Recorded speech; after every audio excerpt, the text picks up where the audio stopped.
നയാ പൈസയില്ല, കയ്യിലൊരു നയാ പൈസയില്ല.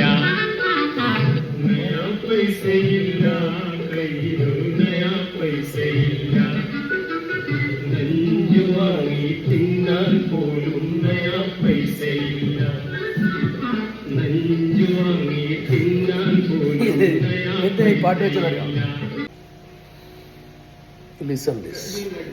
There is also shortage of money. This financial year, don't expect. No money. And there is no money that this government has. Capital budget is being transferred to revenue budget to pay for fuel. This is extremely poor planning and execution of planning. Is extremely poor planning, failure of government. Antony കേന്ദ്രത്തിൽ defence മിനിസ്റ്ററായിട്ട് സേവനമനുഷ്ഠിച്ച സമയത്തുള്ള സംഭവമാണ് പറയുന്നത്. ബഡ്ജറ്റിൽ ഉണ്ടായിരുന്ന approve ചെയ്ത ഒരു പർച്ചേസാണ് നിർബന്ധമായിട്ട് ഇന്ത്യക്ക് ആവശ്യമുണ്ടായിരുന്ന ആ ഒരു ഫൈറ്റർ ജെറ്റ് വാങ്ങിക്കുന്ന കാര്യത്തിലാണ് പിന്നോട്ട് പോയത്. അപ്പോൾ നയാ പൈസയില്ല, നഞ്ഞി വാങ്ങി തിന്നാൻ പോലും നയാ പൈസയില്ല. ഈ കാനഡയുടെ കരച്ചിൽ കേരളത്തിലെ ചീഫ് മിനിസ്റ്ററായ സമയത്ത് മുമ്പൊക്കെ കേട്ടതാണ്. 5 പൈസ എൻ്റെ കയ്യിലില്ല എന്ന് പറയുന്നില്ല. സത്യമായിരുന്നു. ഒരു ഭരണങ്ങനെ കൊണ്ടുപോകണം, എങ്ങനെ ബഡ്ജറ്റ് അലോക്കേറ്റ് ചെയ്യണം ഒന്നും അറിയാത്ത ഒരു പാവം മനുഷ്യനാണ്. No money for MMCA fighter jet. നയാ പൈസയില്ല, കയ്യിൽ നയാ പൈസയില്ല. അതൊരു പാട്ട് ശീലമായി പോയതാണ്. BD സതീശൻ പലതും ചെയ്യാൻ ഉദ്ദേശിച്ച ആ നിപ്പ് കാണുന്നുണ്ടല്ലോ, പലതും ചെയ്യാൻ വേണ്ടി ഉദ്ദേശിച്ചിട്ട് ഒരു അനുഗ്രഹം മേടിക്കാൻ വേണ്ടിയിട്ട് സീനിയർ കോൺഗ്രസ് നേതാവിൻ്റെ അടുത്ത് വന്നപ്പോൾ കിട്ടിയ ഒരു നെഗറ്റീവ് ഡയലോഗ് ഇത്. അപ്പോൾ കുറച്ചിറങ്ങി തലയാട്ടുന്നുണ്ടായിരുന്നു ബേക്കിൽ. ഇല്ല, ഒന്നുമില്ല, 5 പൈസ ബഡ്ജറ്റിലില്ലാത്ത, 5 പൈസ അലോക്കേറ്റ് ചെയ്യാത്ത, ട്രഷറിയിൽ ഫണ്ടില്ലാത്ത, ഞാൻ മുഖ്യമന്ത്രി ആയിരുന്ന സമയത്തിനേക്കാൾ 10 ഇരട്ടി വേസ്റ്റ് ആയിട്ടുള്ള ഒരവസ്ഥയാണെന്ന് മൂപ്പർ പറഞ്ഞത് കേട്ടിട്ടില്ലേ?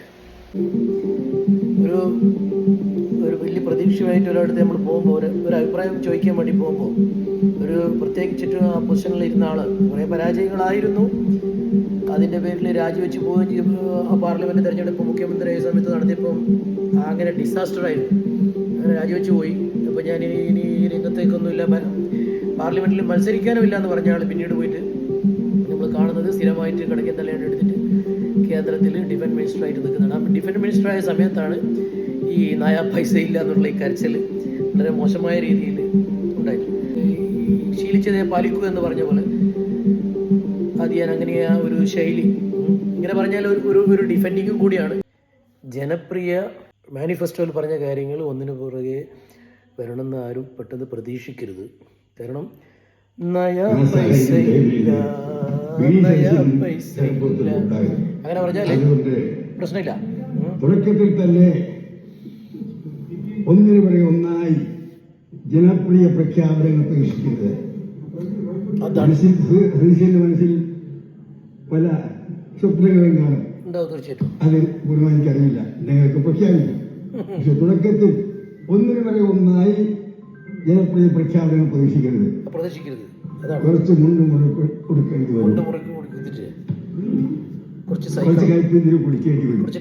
ആ ഘട്ടത്തിൽ കുറച്ചുകൂടി കേരളത്തിന് യാഥാർത്ഥ്യമുണ്ട്. കാരണം ഇത് പാപ്പരായ സംസ്ഥാനമാണ്. 2001 ഞാൻ മുഖ്യമന്ത്രിയായിരുന്ന അവസരത്തേക്കാൾ 10 ഇരട്ടി, അതിനേക്കാൾ 10 ഇരട്ടിയിൽ കൂടുതൽ സാമ്പത്തികമായി തരിപ്പണമായ ഒരു സംസ്ഥാനമാണ്. ആർക്കും അറിയില്ല കേരളത്തിന്റെ സാമ്പത്തിക സ്ഥിതി. അത്ര തരിപ്പണമായ സംസ്ഥാനത്തെ ഒന്ന് കരകയറ്റാൻ സതീശന് സാവകാശം നൽകണം, സഹായിക്കണം എന്നാണ് ഞാൻ പറയുന്നത്. അതിന് ഉപോത്പരകമായി അദ്ദേഹം പറഞ്ഞ കാര്യങ്ങളുണ്ട്. അത് കേരളത്തിലെ സർക്കാർ 2001 അദ്ദേഹം അധികാരത്തിൽ വന്നപ്പോഴും ഇതുപോലെ ഞാൻ പ്രതീക്ഷിച്ച് കുറെ കാര്യങ്ങൾ ചെയ്തു. അവസാനം എല്ലാം ചെയ്യാൻ പറ്റിയില്ല, വല്ലാത്ത ബുദ്ധിമുട്ടിലായിരുന്നു. അതുപോലെ ഇപ്പോഴും ആണ് എന്നാണ് അദ്ദേഹം ധരിക്കുന്നതെന്നാണ് അദ്ദേഹത്തിന്റെ പറച്ചിലിന്റെ അഭിപ്രായം. 2026 ഈ ഗവൺമെന്റ് അധികാരത്തിൽ ഇറങ്ങി പുതിയ ഒരു ഗവൺമെന്റ് ചുമതല ഏറ്റെടുക്കുന്ന സമയത്ത് കേരളത്തിന്റെ സാമ്പത്തിക സ്ഥിതി അദ്ദേഹം കരുതുന്നത് പോലെ അപകടകരമായ അവസ്ഥയിലേ അല്ല എന്ന് മാത്രമല്ല, മെച്ചപ്പെട്ട അവസ്ഥയിലാണ് എന്നുള്ളത് പറയേണ്ട ഒരു ഉത്തരവാദിത്വം എനിക്കുണ്ടോ എന്നുള്ളതാണ് ഞാൻ ചോദിച്ചത്. ഞാനത് എൻ്റെ കണക്കുകളും കാര്യങ്ങളും എല്ലാം ഉണ്ട്. കണക്കെന്ന് പറഞ്ഞാൽ ഞാൻ ഏതൊരു ബുക്കിൽ എഴുതി വെക്കുന്ന കണക്കല്ല, നമ്മുടെ നിയമസഭയിൽ അവതരിപ്പിക്കുന്ന ബഡ്ജറ്റുകളും പബ്ലിക് കഴിഞ്ഞ കണക്കാണ്. 10 വർഷക്കാലത്തെ ട്രഷറിയിലെ ഭരണസമിതിയാണ് അദ്ദേഹം പറയുന്നത്. 10 വർഷക്കാലവും സർക്കാർ അവതരിപ്പിച്ച ബഡ്ജറ്റ്, സർക്കാരിന്റെ രേഖകൾ, അതുപോലെ CNDG പോലുള്ള ഏറ്റവും പ്രധാനപ്പെട്ട കണക്കുകൾ നോക്കുന്ന നമ്മുടെ ഔദ്യോഗിക ഏജൻസിയുടെ കണക്ക്, സർട്ടിഫിക്കേഷൻ, സെൻട്രൽ ഗവൺമെന്റ് രേഖകൾ എല്ലാം അനുസരിച്ച് കേരളത്തിന്റെ സാമ്പത്തിക സ്ഥിതി വളരെ മെച്ചപ്പെട്ടിട്ടുണ്ട് എന്നുള്ളത് എല്ലാവർക്കും അറിയാം. അതിന് നേരെയുള്ള ഉദാഹരണം ഏറ്റവും അവസാനത്തെ തെരഞ്ഞെടുപ്പിന്റെ വർഷം മാർച്ച് മാസം 31-ാം തീയതി വരെ ഏറ്റവും കൂടുതൽ ചെലവ് വരുന്ന സമയമാണ്. ആ മാർച്ച് 31-ന് എല്ലാ പേയ്മെന്റും കൊടുത്തു കഴിഞ്ഞതിന് ശേഷം ക്യാഷ് ബാലൻസ് ആയിട്ട് ഞാനന്ന് അനൗൺസ് ചെയ്തിരുന്നത് 4000 കോടി ഉള്ളതാണ്. ഏപ്രിൽ 1-ന് ഞാൻ പത്രസമ്മേളനം വിളിച്ചത് 4000 കോടി. പക്ഷെ പിന്നീട് അതിന്റെ ഫൈനൽ കണക്കുകൾ വന്നപ്പോൾ 6000 കോടിയോളം ക്യാഷ് ബാലൻസ് 6000 കോടി ഉണ്ട് കയ്യിൽ. എന്നിട്ടല്ലേ ട്രഷറിയിലുണ്ട്. എത്രയാണോ പേയ്മെന്റ് ഇവരിറങ്ങുമ്പോ 700? എല്ലാ പേയ്മെന്റുകളും കൊടുത്തു. ക്യൂവില് നിൽക്കുന്നു, കിട്ടുന്നില്ല എന്നുള്ള പരാതിയില്ല. ക്ഷേമ പെൻഷൻ തന്നെ 2 മാസത്തെ ഒരുമിച്ച് കൊടുത്ത് ഏപ്രിൽ മാസത്തെയും കൂടി മാർച്ച് മാസം കൊടുത്തിട്ടാണ് നമ്മൾ അവസാനിച്ചത്. വിഷുവിന് 1 മാസം അഡ്വാൻസ് ആയിട്ട് വിഷുവിന്റെ കൊടുത്തിട്ടാണ് ഇറങ്ങിയത്. അപ്പൊ ഒരു സ്ഥലത്തും ഒരു പേയ്മെന്റ് ഡിഫാൾട്ട് ഇല്ല. ആശുപത്രികൾക്ക് മറ്റു സ്ഥലത്തൊക്കെ ആകെ ഘട്ടം ഘട്ടമായി കൊടുത്തു തീർക്കുന്ന ഗവൺമെന്റ് ബഡ്ജറ്റിന്റെ സമയത്ത് ഉറപ്പുവന്ന ഒറ്റ കാര്യമാണ്, അത് DA/DR കുടിശ്ശിക. DA/DR കുടിശ്ശിക കഴിഞ്ഞ വർഷങ്ങളിലെ DA/DR കുടിശ്ശിക കുറച്ച് പണമുണ്ട്, അത് കൊടുത്തു തീർക്കും, 8 ഗഡുക്കളായി കൊടുക്കുമെന്ന് പറഞ്ഞു. അതിനുള്ള 1-2 ഗഡുവിനുള്ള പണവും ഈ വർഷത്തെ ബഡ്ജറ്റ് വെച്ചിട്ടുണ്ട്. അതിനാ പണമുണ്ട്. അപ്പൊ ആ പണം അതിനകത്തുണ്ട്. ഇതെല്ലാം കൊടുത്തു തീർക്കാൻ പറ്റും എന്നുള്ള സ്ഥിതിയിൽ ഇതാണ് വസ്തുതയെന്നിരിക്കെ ബഹുമാനപ്പെട്ട ശ്രീ AK ആന്റണി, അദ്ദേഹം കോൺഗ്രസിന്റെ തലമുതിർന്ന നേതാവാണ്, ഞങ്ങളൊക്കെ വളരെ ബഹുമാനിക്കുന്ന വ്യക്തിത്വമാണ്. അദ്ദേഹത്തിന് ചില തെറ്റിദ്ധാരണകളുണ്ട്. കാരണം കഴിഞ്ഞ 10 വർഷക്കാലമായി അദ്ദേഹം അത്ര സജീവ രാഷ്ട്രീയത്തിൽ നോക്കാത്തതുകൊണ്ടായിരിക്കാം. സമയം തരികയാണെങ്കിൽ അദ്ദേഹത്തെ പോയി കണ്ട് ഈ കാര്യങ്ങളൊക്കെ ബോധ്യപ്പെടുത്തണമെന്ന് എനിക്കുണ്ട്.